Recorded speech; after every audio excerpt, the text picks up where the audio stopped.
Ayan, hello everyone. Kumusta po ang lahat? Pakita ko lang sa inyo yung weather dito sa Canada today. Sa Ontario. Ayan, ayan, fall na dito. Kaya, I mean magwi-winter na.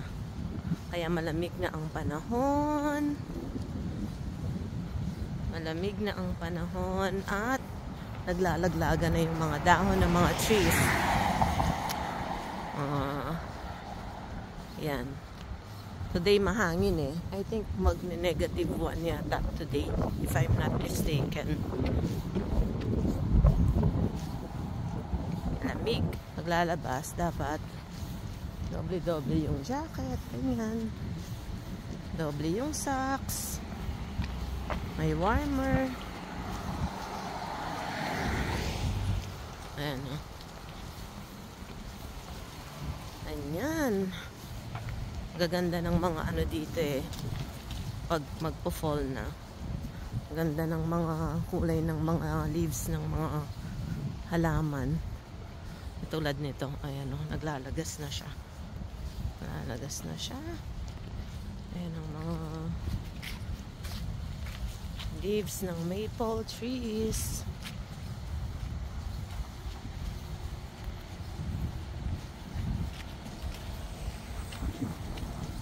Mga bata dito, mga naka-scooter.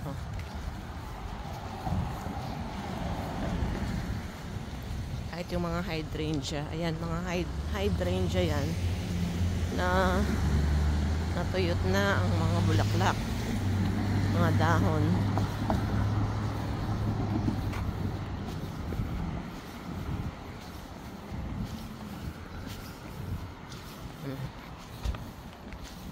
Yung mga dahon, no?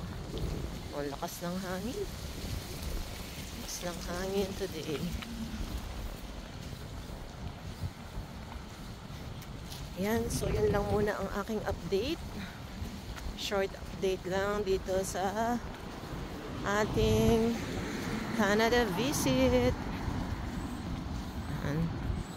Bye everyone. Stay safe. God bless.